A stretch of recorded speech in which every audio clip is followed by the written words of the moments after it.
TitleMatchNetwork.com. Now, what do you remember working with Hawk and Animal, the Road Warriors? The first time that I worked with them was in the show that was at the Orange Bowl that I had spoken of before. Right. And, it was a big deal, for Dusty and for the Florida wrestling promotion, to put that show together. So the Road Warriors, Mike Rotundo and I were booked to work with the Warriors. And I mean, I believe that we were just as tentative of them as they were of us, because, they're two, they're two intimidating guys. But, Rotundo, is gutsy and, and I just go with the flow. Right. So, but, we found out, that they were just as nervous about the matches, as we were, it's like, geez, what are we going to do with these guys? So then when we're in the ring,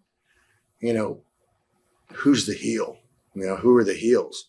So I started calling the match with them, and Mike and Joe, they just couldn't believe it. We're having this match, and we're enjoying the whole thing, and here we are out in this big giant stadium, and 3/4 of one side of the Orange Bowl is full, and it's just, it was one of the first ones that were done like that. It was big shows.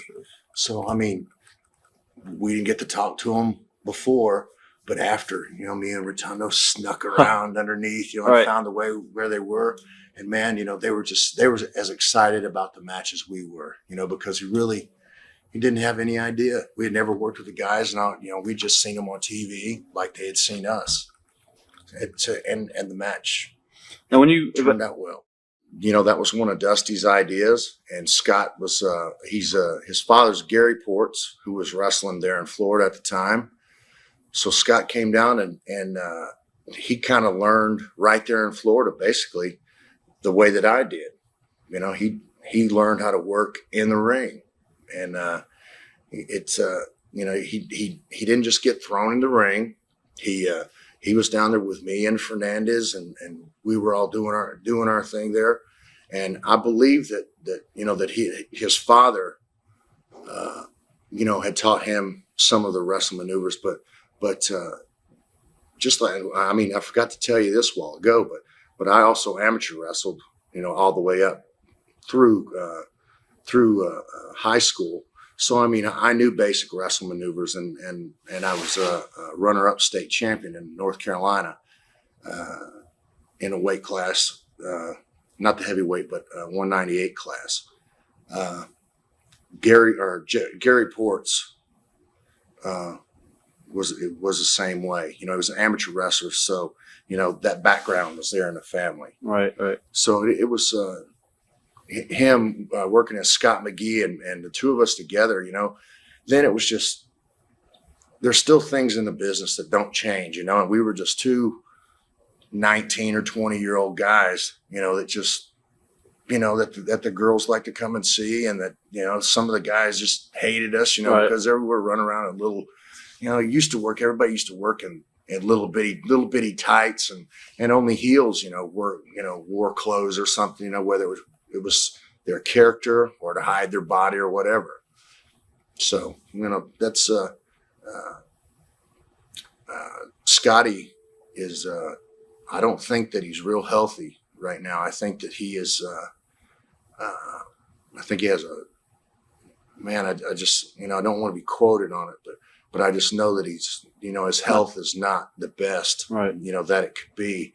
And I just, I haven't spoken to him in probably 5 or 6 years, but I just, if he ever sees this, I wish him the best, because he and I, we had a lot of fun together besides working together. So. Right.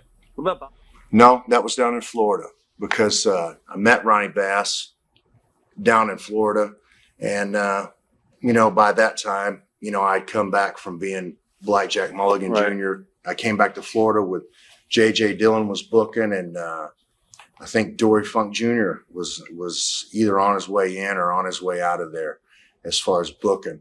And, of course, I tried to, that permanent black hair dye, it didn't just wash away. So I looked like I had a skunk stripe for about 4 months when I went back to Florida. But Tell me what the question was again. I was asking about Ron Bass. Okay, Ron Bass. Yeah, so there I was, skunk haired, and wearing the cowboy boots. But I went back to my name, Barry Windham. Because it wasn't any kind of retaliation against my father or anything. I wanted to build my own character. Right. And I just had that idea in my mind. That's what I wanted to do. So finally, with the black ends on my hair, we finally got all the black out of my hair, and then I said, well, I guess I'm going to have blonde hair now. So just every 4 weeks, man, I got to hit the bottle. Right.